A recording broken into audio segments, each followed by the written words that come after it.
Earlier today, CENTCOM shared the news that 3 U.S. military service members have been killed in action, and sadly, there will likely be more.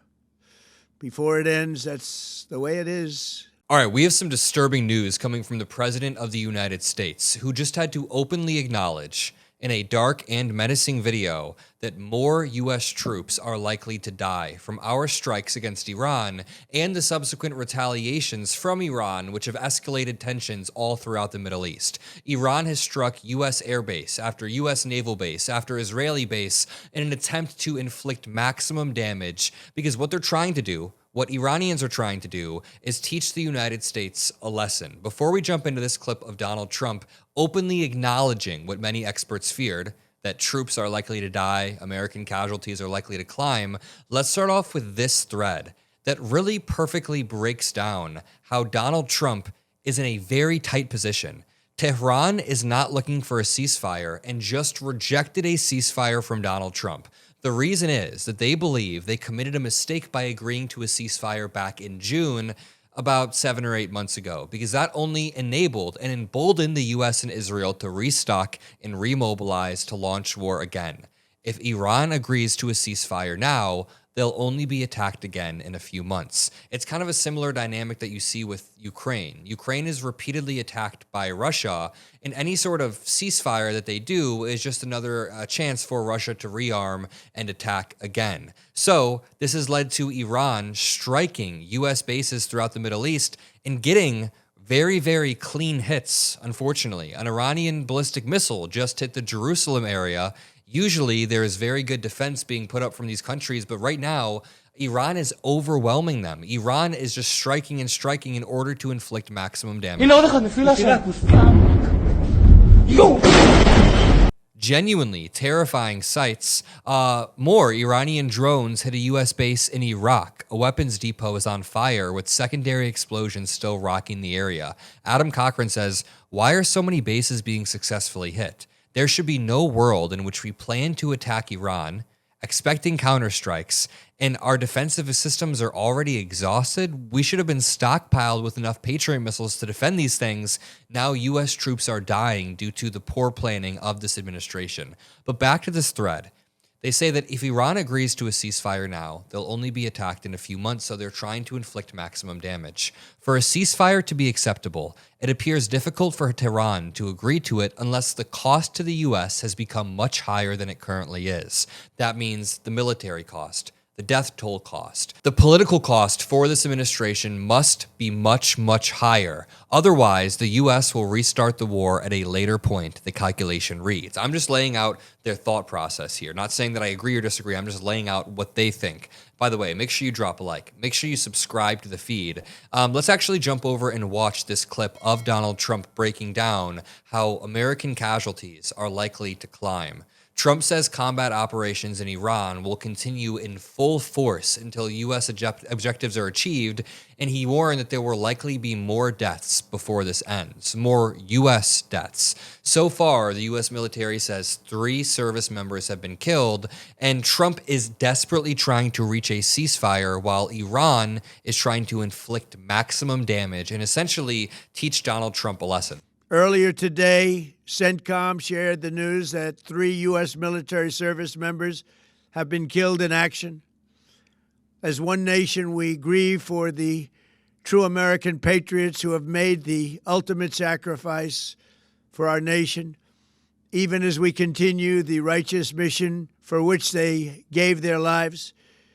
We pray for the full recovery of the wounded and send our immense love and eternal gratitude to the families of the fallen. And sadly, there will likely be more.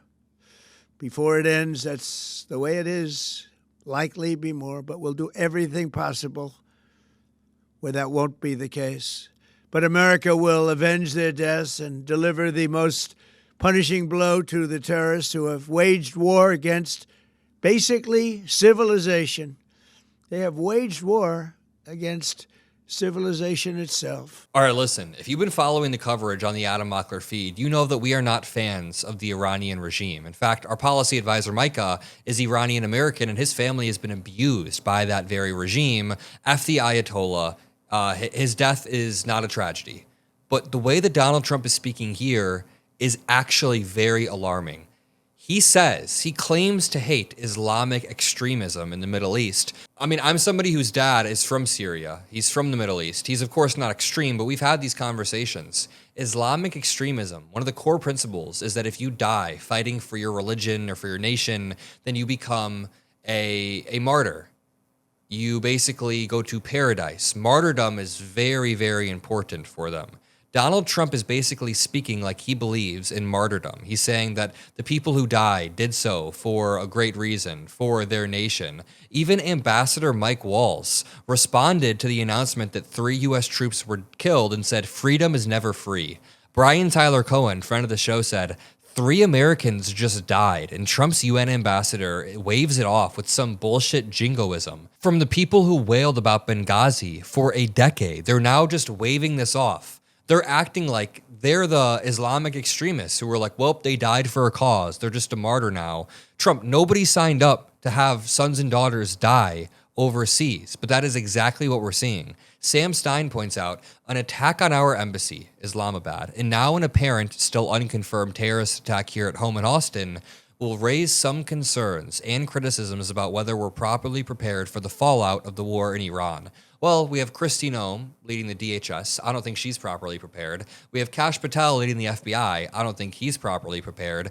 This entire administration is full of underprepared clowns. And let's continue reading this thread. So remember, it said, for a ceasefire to be acceptable, it appears difficult for Tehran to agree to anything unless the cost to the United States has become much higher than it currently is. That is why Trump is scrambling for a ceasefire. Accordingly, Iran has shifted its strategy. It is striking Israel, but very differently from the June war. There is a constant level of attack throughout the day, rather than a salvo of 50 missiles at once. Damage will be less, but that isn't a problem because Tehran has concluded that Israel's pain tolerance is very high as long as the U.S. stays in the war. So then they begin to focus to the United States.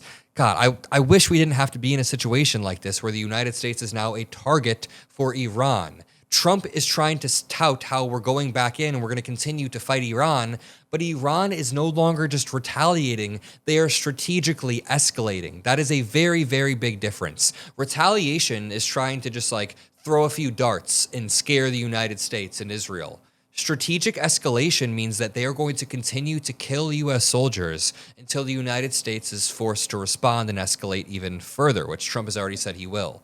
From the outset, and perhaps surprisingly, Iran has been targeting U.S. bases in the region, including against friendly states. Tehran calculates that the war can only end durably if the cost for the U.S. rises dramatically, including American casualties. By the way, this is the same thesis that I have for the Russian war. Vladimir Putin will continue to invade Ukraine over and over and over until we inflict maximum damage. I'm not saying it's right. I'm not saying Iran is right here, but that is how I talk about the Ukraine war. After the assassination of the supreme leader, Iran says it has no red lines left and will go all out in seeking the destruction of these bases and high American casualties. Iran understands that many in the American security establishment had been convinced that Iran's past restraint reflected weakness and an inability or an unwillingness to face the U.S. in direct war. Tehran is now doing everything it can to demonstrate the opposite. So again, they're going from quick retaliation to strategic escalation. Iran's incentive is going to be to continue keeping the pressure on the United States until the cost is just too high for the United States to continue. The military cost, the political cost, the life cost is too high. And that brings us to the most dangerous part. They're going to laser focus on the United States until Trump gives up. Who knows whether that's in the form of terrorist attacks or just continually striking bases in the Middle Eastern region, but Donald Trump essentially just sparked a regional conflict that he doesn't seem to know how to take care of. Frank Lutz points out, over the past 36 hours, Iran has attacked more Arab and Muslim countries than Israel has in its entire history. Most of these countries aren't even involved, they just have a U.S. base. Israel, Jordan, Kuwait, Oman, Bahrain, Qatar, UAE, Iraq, Saudi Arabia, Cyprus, Syria. The Iranian regime launched 460 missiles and 350 drones at these 11 Middle Eastern countries. As I said earlier, ballistic missiles continue to fly in the Middle East, and Trump continues to escalate. Combat operations continue at this time in full force, and they will continue until all of our objectives are achieved. We have very strong objectives. Very strong. We don't even know what the objectives are. At first, it was nuclear related. Then it was a regime change. Then it was reshaping the global order. What the hell are the goals? Donald Trump is desperate to get out of this, but now he's stuck in sort of a corner. He has to come publicly escalate because U.S. troops died, but privately, he's been vying for a ceasefire. Let's leave it there. We're going to continue to update this. If you appreciate the updates, drop a like, subscribe. I'll see you all later. Peace out.